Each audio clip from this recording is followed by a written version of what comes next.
Hello दोस्तों, स्वागत है आपका मेरे यूट्यूब चैनल SGK पॉइंट पर। आज के टॉप 15 क्वेश्चन हैं जो एग्ज़ाम में सबसे ज़्यादा बार रिपीट हुए हैं और आने वाले एग्ज़ाम में भी मालूम किए जा सकते हैं। ठीक है, तो स्टार्ट करते हैं। पहला क्वेश्चन है, राज्यपाल का मुख्य सलाहकार कौन होता है? मोस्ट इम्पोर्टेंट क्वेश्चन है। ठीक है, राज्यपाल का मुख्य सलाहकार कौन होता है? ए ऑप्शन है राज्य उच्च न्यायालय के मुख्य न्यायाधीश। बी ऑप्शन है भारतीय सुप्रीम कोर्ट के मुख्य न्यायाधीश। सी ऑप्शन है मुख्यमंत्री और डी ऑप्शन है लोकसभा के अध्यक्ष। अगर हम बात करते हैं राज्यपाल की, तो राज्यपाल का जो उल्लेख किया गया है आर्टिकल 153 में कहा गया है कि प्रत्येक राज्य का एक राज्यपाल होगा। ठीक है, और साथ में ये भी कहा गया है, जब 7वां संविधान संशोधन हुआ था उसमें कहा गया था कि 2 या 2 से अधिक राज्यों के लिए एक ही राज्यपाल होगा। ठीक है, जैसे कि अब पंजाब का राज्यपाल होता है तो चंडीगढ़ का प्रशासक भी वही कार्य करता है। ठीक है, तो यहाँ पर क्वेश्चन क्या बनता है आपका कि राज्यपाल का जो उल्लेख किया गया है वो किस अनुच्छेद में किया गया है? 153 में किया गया है। दूसरा क्वेश्चन यहाँ से बनता है कि जो राज्यपाल है, राज्यपाल की जो नियुक्ति करता है राष्ट्रपति, वो किस अनुच्छेद के द्वारा करता है? तो राज्यपाल की जो नियुक्ति होती है वो अनुच्छेद 155 के द्वारा राष्ट्रपति करता है। ठीक है, राष्ट्रपति के द्वारा राज्यपाल की नियुक्ति की जाती है। ठीक है, और ये राष्ट्रपति के प्रसाद पर्यंत ही कार्य करता है और वैसे जो कार्यकाल होता है इसका 5 वर्ष का होता है। राज्यपाल का वर्तमान में जो वेतन है 3,50,000 है। ठीक है, क्वेश्चन था हमारा राज्यपाल का मुख्य सलाहकार कौन होता है? तो मुख्य सलाहकार में अगर बात करते हैं हाई कोर्ट का मुख्य न्यायाधीश, तो ये केवल इसका इतना कार्य है, ये राज्यपाल को शपथ दिलाता है। ठीक है, संबंधित राज्य के राज्यपाल को शपथ कौन दिलाता है? संबंधित राज्य का हाई कोर्ट ही राज्यपाल को शपथ दिलाता है। ठीक है, दूसरा था सुप्रीम कोर्ट के मुख्य न्यायाधीश का राज्यपाल से कोई मतलब नहीं होता है। ठीक है, सुप्रीम कोर्ट का मुख्य न्यायाधीश राष्ट्रपति को शपथ दिलाता है। ठीक, मुख्यमंत्री। ठीक है, सी वाला ऑप्शन हमारा सही है। ठीक है, सी वाला ऑप्शन सही है। जो राज्यपाल का मुख्य सलाहकार होता है वो कौन होता है? मुख्यमंत्री होता है। क्यों? क्योंकि अनुच्छेद 163 में कहा गया है कि राज्य में एक मंत्री परिषद होगी। ठीक है, मंत्री परिषद की नियुक्ति कौन करेगा? संबंधित राज्य का राज्यपाल करेगा। अनुच्छेद 164 में क्या कहा गया है? इसमें मुख्यमंत्री की नियुक्ति है। मुख्यमंत्री की सलाह पर ही मंत्रिमंडल की नियुक्ति की जाती है। ठीक है, क्योंकि राज्यपाल जो भी कार्य करेगा वो मंत्रिमंडल की सलाह पर ही कार्य करता है। तो यहाँ पर हमारे कितने क्वेश्चन बनते हैं? काफ़ी सारे क्वेश्चन बन गए, आपको ध्यान में रखना है। तो इसका हमारा राज्यपाल का मुख्य सलाहकार कौन होता है? वो मुख्यमंत्री होता है। क्यों? क्योंकि विधानसभा में बहुमत दल का जो नेता होता है वही मुख्यमंत्री बनता है। ठीक है, नेक्स्ट क्वेश्चन देखते हैं।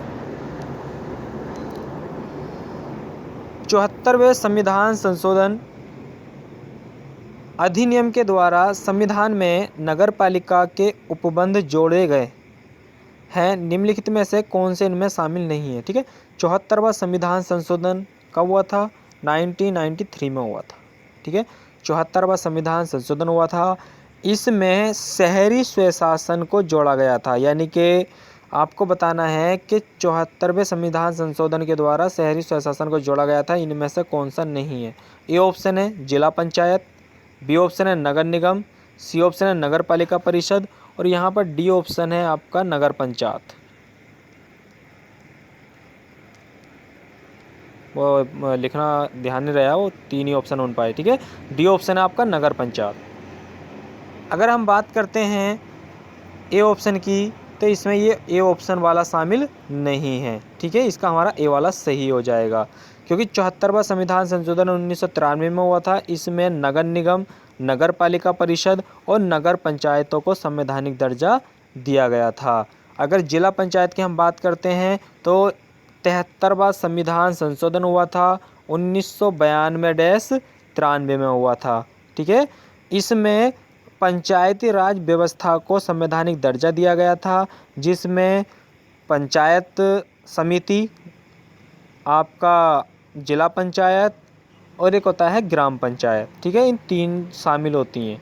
लेकिन ये 74वां संविधान संशोधन है, इसमें केवल शहरी स्वशासन को ही जोड़ा गया था, यानी कि नगर निगम, नगर पालिका परिषद और नगर पंचायत को। तो इसमें हमारा जो मालूम किया गया था कि कौन शामिल नहीं है, तो ये वाला जिला पंचायत शामिल नहीं है।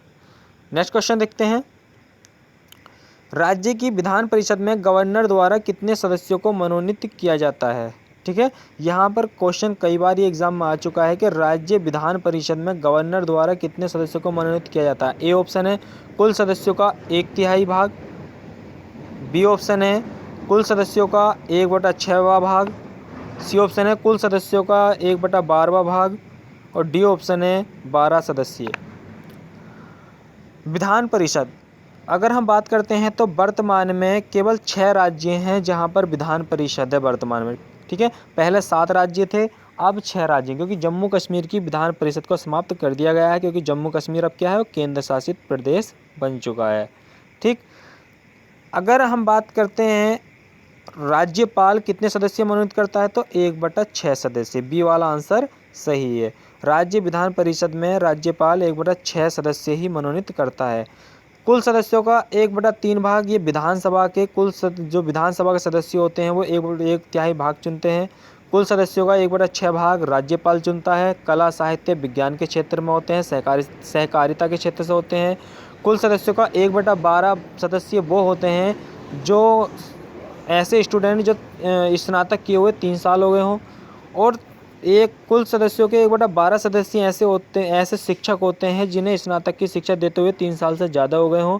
और यहाँ पर 12 सदस्य राष्ट्रपति राज्यसभा में मनोनीत करता है। ठीक है, तो हमारा इसमें बी वाला सही है। 1/6 सदस्य विधान परिषद में राज्यपाल मनोनीत करता है। नेक्स्ट क्वेश्चन देखते हैं।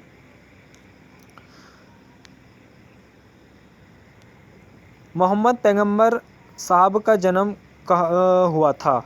ठीक है, मोहम्मद पैगंबर साहब का जन्म हुआ था। ए ऑप्शन है 545 AD यानी ईस्वी, बी ऑप्शन है 580 ईस्वी, सी ऑप्शन है 571 ईस्वी और डी ऑप्शन है 540 ईस्वी। तो इसमें सही आंसर है 571 ईस्वी में हुआ था। ठीक है, यहाँ से केवल एक क्वेश्चन और बनता है कि हिजरी संवत कब चलाया गया था, तो हिजरी संवत 22 जुलाई 622 ईस्वी में चलाया गया था। ठीक है, मुस्लिम कैलेंडर जो आधारित है वो हिजरी संवत पर आधारित है। ठीक है, जब पैगंबर साहब मक्का से मदीने के लिए चले गए थे तो उस समय पे हिजरी संवत लागू हो गया था। ठीक, तो इसमें हमारा जो आंसर है 571 ईस्वी में मोहम्मद पैगंबर साहब का जन्म हुआ था। नेक्स्ट क्वेश्चन देखते हैं। संयुक्त राज्य अमेरिका के स्वतंत्रता संग्राम की घोषणा किस वर्ष की गई? ठीक है, तो इसका डी वाला ऑप्शन सही है। ठीक है, 1776 में। ठीक, संयुक्त राज्य अमेरिका के स्वतंत्रता संग्राम की घोषणा किस वर्ष की गई? 1976 में की गई। दोस्तों, अगर मेरी वीडियो आपको अच्छी लगे तो इसे ज़्यादा से ज़्यादा शेयर करना, वीडियो को लाइक करना, कमेंट बॉक्स में आपने कितने आपके सही क्वेश्चन गए हैं वो ज़रूर लिखना। ठीक है, यहाँ पर मैं केवल कोशिश कर सकता हूँ, मेहनत आपको करनी है और इस बार आपको नंबर निकालना है। और जो मेरे चैनल पर नए हैं वो चैनल को जरूर सब्सक्राइब कर लें और बेल का आइकन का बटन जरूर दबा दें। नेक्स्ट क्वेश्चन देखते हैं। नीलगिरी पहाड़ियों में सामान्यतः वृक्ष प्रजातियां हैं। ठीक है, नीलगिरी की पहाड़ियों में सामान्यतः वृक्ष प्रजातियां हैं। ए ऑप्शन है साल की, बी ऑप्शन है देवदार की, सी ऑप्शन है यूकेलिप्टिस और डी ऑप्शन है टीक। नीलगिरी की पहाड़ियों की अगर बात करते हैं तो ये तमिलनाडु में है। ठीक है, ये तमिलनाडु में है, लेकिन इसका कुछ भाग कर्नाटक और केरल में भी पड़ता है। अगर हम प्रायद्वीपीय भारत की अगर हम बात करते हैं तो पश्चिमी क्षेत्र, ठीक है, और पूर्वी क्षेत्र का जो मिलान बिंदु है वो नीलगिरी की पहाड़ी पर ही स्थित है। ठीक है, नीलगिरी की पहाड़ियों की सबसे ऊंची जो चोटी है वो डोडा बेटा है। ठीक है, डोडा बेटा। ठीक, यहाँ पर केवल हमारा जो आंसर मालूम किया गया है इसमें हमारा सी वाला सही है, यूकेलिप्टिस। ठीक, और आपसे मालूम किया जाए कि नीलगिरी की पहाड़ियाँ कहाँ स्थित हैं, तो तमिलनाडु में है। ठीक है, सबसे ज़्यादा क्षेत्र जो है वो तमिलनाडु में ही है। और वो आपसे मालूम किया जाए कि पश्चिमी और पश्चिमी घाट और पूर्वी घाट को मिलाने वाला बिंदु कौन सा है, तो नीलगिरी की पहाड़ियाँ हैं। नेक्स्ट क्वेश्चन देखते हैं, विश्व की सबसे लंबी नदी कौन सी है? ये तो आपको सभी को आता होगा। विश्व की सबसे लंबी नदी, ए ऑप्शन है मिसिसिपी, बी ऑप्शन है अमेजन, सी ऑप्शन है सिंधु और डी ऑप्शन है नील, यानी कि नील नदी। तो इसका डी वाला आंसर सही है। ठीक है, विश्व की सबसे लंबी नदी नील नदी है। ये है कहाँ पर? अफ्रीका में। ठीक है कहाँ पर? ये अफ्रीका में है और अफ्रीका की सबसे बड़ी नदी है। कौन सी? नील नदी। इसकी लंबाई 6650 किलोमीटर है और मिस्र शहर नील नदी के किनारे ही बसा है। ये क्वेश्चन एग्जाम में कई बार मालूम किया जा चुका है कि मिस्र किस नदी के तट पर बसा है, तो मिस्र क्या है? नील नदी के तट पर ही बसा है। ठीक है, नेक्स्ट क्वेश्चन देखते हैं, शेरशाह सूरी ने निम्नलिखित में से कौन सा कार्य किया था? शेरशाह सूरी का जो शासन काल रहा था 1545 से और 1540 से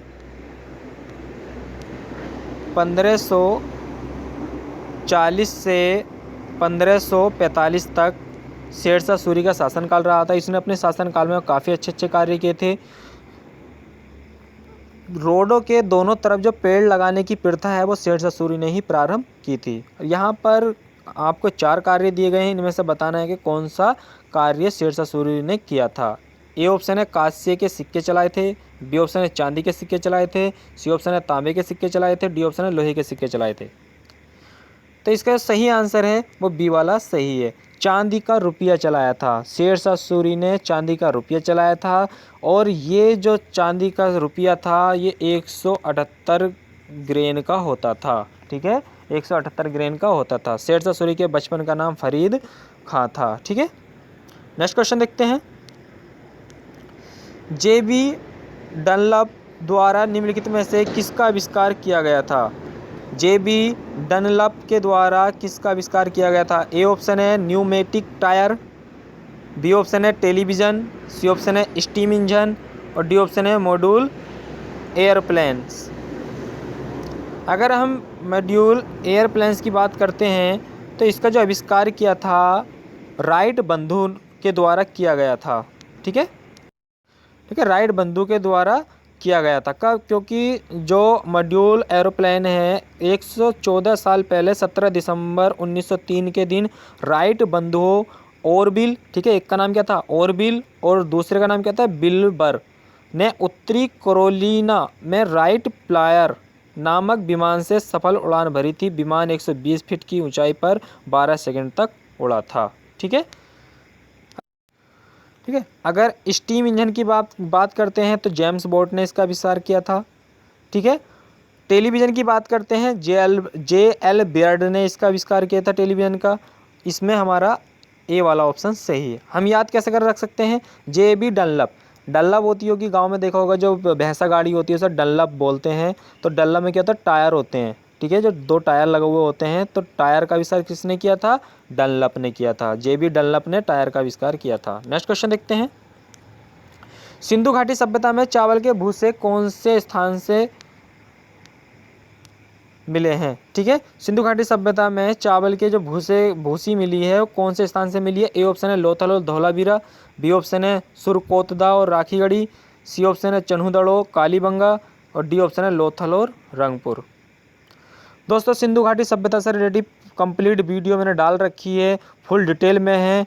जिसने नहीं देखी है वो देख सकता है और उसी में से ही एग्ज़ाम में मालूम किया जाएगा, उससे अलग नहीं आएगा। तो इसमें जो डी वाला आंसर सही है। ठीक है, लोथल और रंगपुर से चावल की भूसी मिली है और सबसे पहले जो चावल के साग से मिले हैं लोथल से मिले हैं। ये सिंधु घाटी की सभ्यता की बात चल रही है, चावल के साग से सबसे पहले कहाँ से? लोथल से मिले हैं। अगर खाली पहले वैसे ही बात आती है, प्राचीन भारत में अगर बात करते हैं, नप्पासाण काल की बात करते हैं, तो कोल्डी हब से ही चावल के सबसे पहले साक्ष्य मिले थे।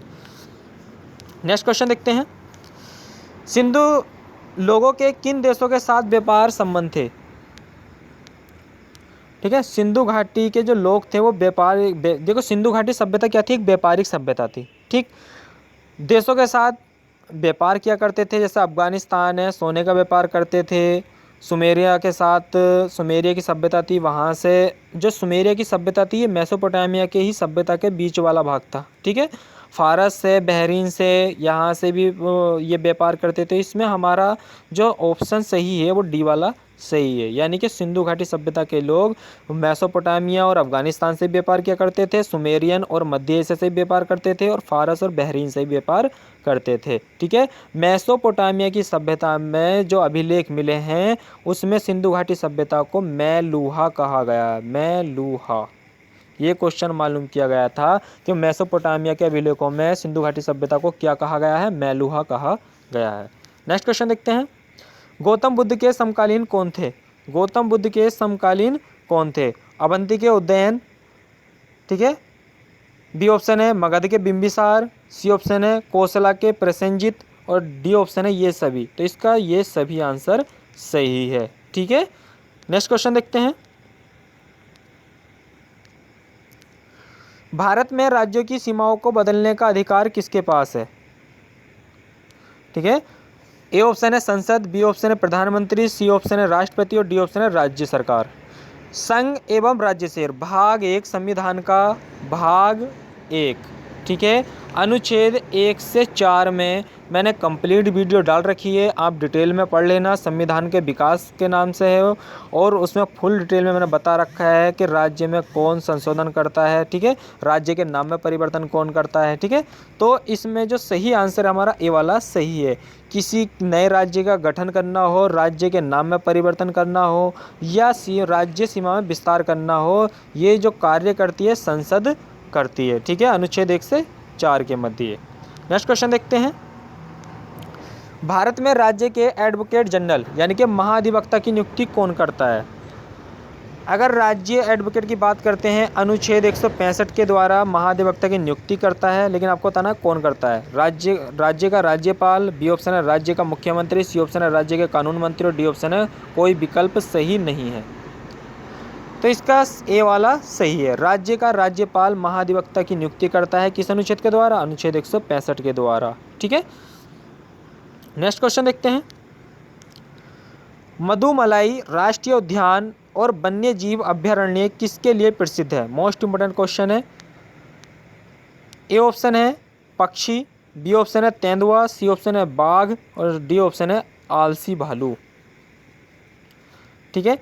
अगर हम बात करते हैं मधुमलाई राष्ट्रीय उद्यान वन्य जीव अभयारण्य है कहाँ पर? ये तमिलनाडु में है, ठीक है, तमिलनाडु में है। और तमिलनाडु में कहाँ पर? नीलगिरी की पहाड़ी पर, ठीक है, नीलगिरी की पहाड़ियों पर स्थित है। और ये किसके लिए प्रसिद्ध है? बाघ के लिए प्रसिद्ध है। सी वाला ऑप्शन हमारा सही है। नेक्स्ट क्वेश्चन देखते हैं, ये तो दोस्तों टॉप 15 क्वेश्चन जो एग्जाम में सबसे ज़्यादा बार रिपीट किए जाते हैं। ये पिछली वीडियो में मैंने आपसे क्वेश्चन मालूम किया गया था, प्रख्यात गोलकुंडा का किला किस राज्य में स्थित है? तो इसका जो सही आंसर था वो था तेलंगाना, ठीक है। पहले आंध्र प्रदेश था, लेकिन जब आंध्र प्रदेश से कट के तेलंगाना अलग हो गया है तो गोलकुंडा का किला या गोलकुंडा की खान कहाँ पर आ गई है? अब तेलंगाना में, ठीक है। तो इसका बी वाला ऑप्शन सही था। ये है दोस्तों नेक्स्ट, ये आपको कमेंट बॉक्स में इसका जवाब देना है। ये क्वेश्चन बहुत ही मोस्ट इम्पोर्टेंट क्वेश्चन है। भारत के राष्ट्रपति अपना त्यागपत्र किसको संबोधित करके देते हैं? मोस्ट इम्पोर्टेंट क्वेश्चन है। ये IAS 2009 में क्वेश्चन आ चुका है, झारखंड PCS में 2013 में क्वेश्चन मालूम किया जा चुका है, ठीक है। आपको बताना है भारत के राष्ट्रपति अपना त्यागपत्र किसको संबोधित करके देते हैं। ए ऑप्शन है लोकसभा स्पीकर, बी ऑप्शन है प्रधानमंत्री, सी ऑप्शन है उपराष्ट्रपति, और डी ऑप्शन है आपका सर्वोच्च न्यायालय के मुख्य न्यायाधीश। दोस्तों ये थे टॉप क्वेश्चन GK के। अगर आपको वीडियो अच्छी लगी तो इसे ज़्यादा से ज़्यादा शेयर करना, और जो मेरे चैनल पर नए हैं और पहली बार वीडियो देख रहे हैं तो चैनल को सब्सक्राइब कर लेना। सब्सक्राइब करने के बाद बेल आइकन का बटन ज़रूर दबा देना। आपके कितने क्वेश्चन यहाँ पर सही गए हैं वो कमेंट बॉक्स में ज़रूर लिखना, ठीक है। और इस क्वेश्चन का जवाब आपको कमेंट बॉक्स में देना है। मिलते हैं नेक्स्ट वीडियो में। Thank you.